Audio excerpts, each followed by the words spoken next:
જય માતાજી, જય ભવાની।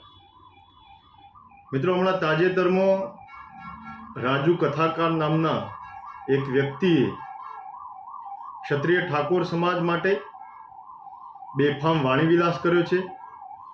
નિમ્ન કક્ષાની બાબતો એને મંચ ઉપરથી પોતાની કથા દરમિયાન કહી છે। એને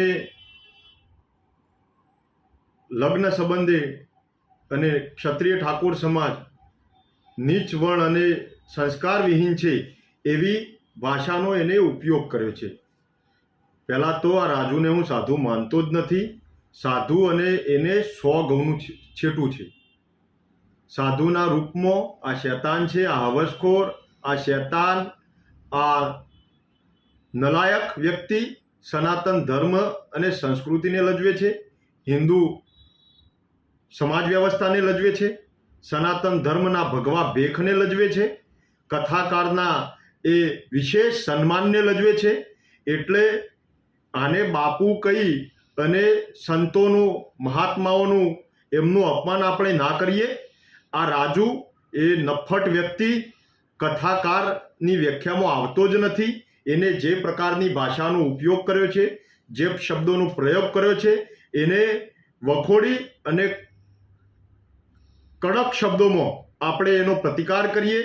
એને કાળું મોઢું કરી એના કથા દરમિયાન એનું મુંડન કરી અને એના મંચ ઉપર થપ્પડો ઝીંકી અને એને બોધપાઠ શીખવવા માટે ક્ષત્રિય ઠાકોર સમાજને હાકલ કરું છું, વિનંતી કરું છું।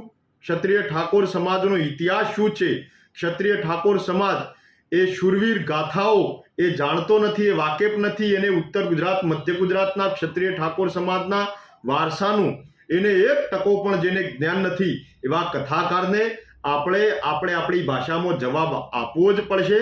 આપણે સંતો, મહાત્માઓ, કથાકારોનું સન્માન કરીએ છીએ। પૂજ્ય મોરારી બાપુ, પૂજ્ય ગિરી બાપુ, પૂજ્ય જિગ્નેશ દાદા, ઉત્તર ગુજરાતમાં દોલતરામ બાપુ, પ્રવીણરામજી મહારાજ, આમની કથાઓ આપણે સાંભળીએ તો સંસ્કૃતિ શું કહેવાય, ધર્મ શું કહેવાય, શ્રીમદ ભગવદ્ ગીતા અને મહાભારતના જેને બોધપાઠ અને સાર જેને સમજાવ્યા છે અને જેને સાંભળતા આપણા રોમે રોમમાં ભક્તિ અને શ્રદ્ધા અને આસ્થાનો સંચાર થાય એવા કથાકારોને આને લજવવાનું જઘન્ય અપરાધ કર્યો છે।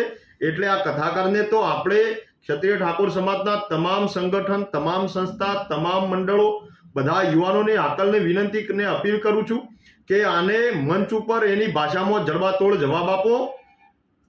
અને સાથે સાથે સનાતન ધર્મના તમામ ધર્મ ધુરંધરો, તમામ સાધુ મહાત્મા સંતોને વિનંતી કરું છું કે આ પાખંડીને તમે ખુલ્લો પાડો। આ પાખંડી જે ભાષા પ્રયોગ કર્યો છે, સમાજ વચ્ચે વૈમનસ્ય અને ઝેર ઓકવાનું જે પાપ કર્યું છે એને તમે ખુલ્લો પાડી અને એને તમે ધર્મથી બહિષ્કાર કરી અને એક ઉત્તમ દાખલો બેસાડો। કારણ કે આવો વાણીવિલાસ ક્યારેય ચલવી ના લેવાય, આવો બેફામ ભાષાનો પ્રયોગ ક્યારેય સાખી ના લેવાય અને કોઈ પણ સમાજ માટે, કોઈ પણ વર્ગ માટે આ પ્રકારની ભાષા શોભનીય નથી।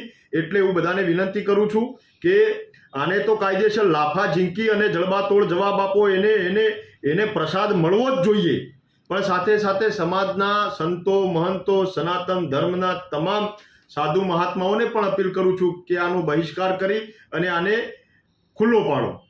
આભાર। જય માતાજી।